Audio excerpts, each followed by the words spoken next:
One of the fundamental values of America, right, is no one left behind. Politicians will use this phrase when talking about stimulating our economy or improving our education, but when it comes to life or death, for Americans trapped behind enemy lines, no one left behind is everything. Joe Biden promised he would not leave until we got everyone out of Afghanistan. Remember this? Americans should understand that troops might have to be there beyond August 31st. No, Americans should understand that we're going to try to get it done before August 31st. But if we don't, the troops will stay. If we don't, we'll determine at the time who's left. And if there are American forces, if there's American citizens left, we're going to stay till we get them all out. Well, there you have it. He lied. And even worse, he has no remorse today. Hours late, he took to the podium to defend his extraordinary success, as he called it, of a withdrawal. There's no success in this withdrawal. It was full of more lies, his speech was, and instead of a president giving a strong and dignified speech to the American people who feel embarrassed, by the way, and betrayed by him, he yelled at us and again refused to take questions.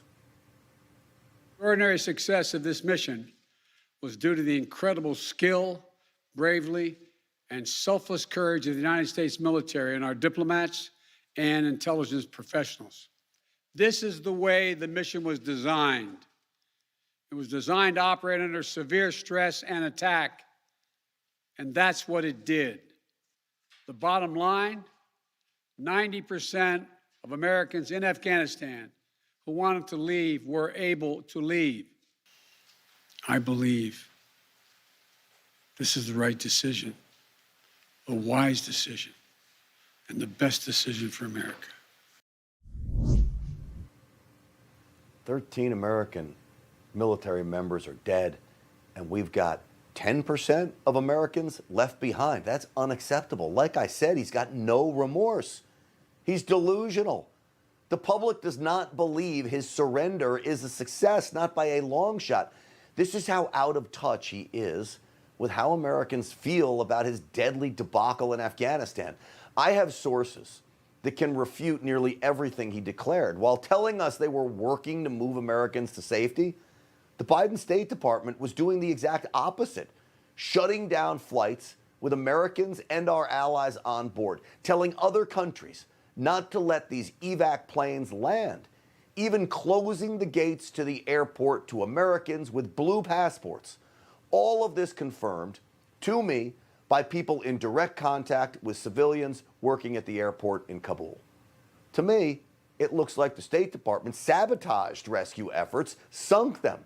Listen to the president of the private evacuation group, the Nazarene Fund, talk about the State Department's criminal actions, in his opinion, on this program.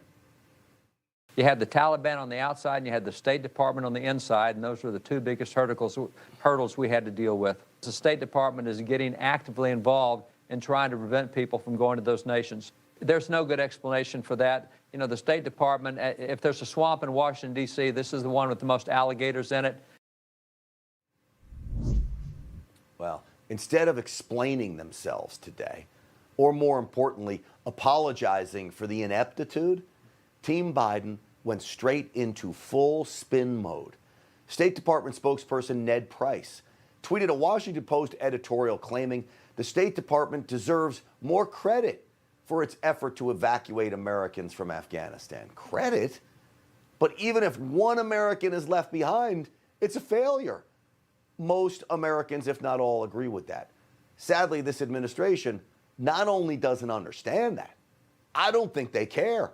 They are literally now talking about sending money to the Taliban, American money, your tax dollars, the group that provided safe haven to the 9/11 mastermind and the jihadists that carried out the attack that killed 3,000 Americans. That's who they want to send money to? When it comes to our economic and development assistance relationship with the Taliban, that will be about the Taliban's actions. It will be about whether they follow through on their commitments to safe passage. The Taliban's actions? There are videos flying around right now. There's audio recordings of the Taliban going door to door, hunting down America's Afghani partners and executing them. There are reports of executions on the streets. And don't forget, Taliban's so-called security let the suicide bomber through to kill our men and women. Why does Team Biden insist we can trust our mortal enemies? It makes no sense. This is retired Army Major, now Congressman, Mark Green. Myself, my colleagues, can report to you call after call from Afghanistan to our offices saying, I am an American and I can't get through the Taliban checkpoint. I've been 3-4 times, and yet President Biden did nothing. The Taliban openly said they do not recognize dual citizenship of Afghanis and Americans, which means if you're an American citizen and an Afghani, you're not getting through. The Biden administration would never admit that that was the case. Yet the administration somehow wants you to believe that they should be applauded? Whew, it's a narcissistic joke. What victory includes 13 dead American warriors and hundreds, if not thousands, of Americans still stranded behind enemy lines, scared and alone?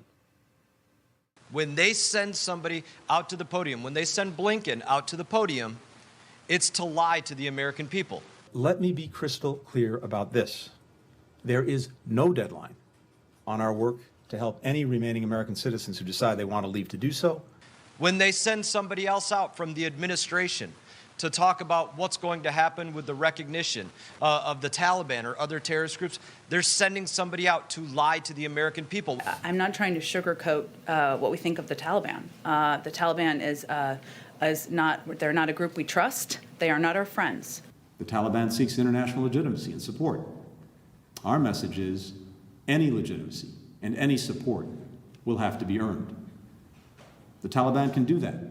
When they send somebody out to talk about the U.S. arms that will be used against our military, other militaries, and civilians across the globe, they're sending somebody out to lie to the American people. We are not going to do anything that's going to allow terrorists to grow or prosper in Afghanistan. The kinds of equipment we're talking about, while certainly there's a lethality component to it, it doesn't pose a threat to the United States. These lies can't be the way forward. They have to come to an end immediately.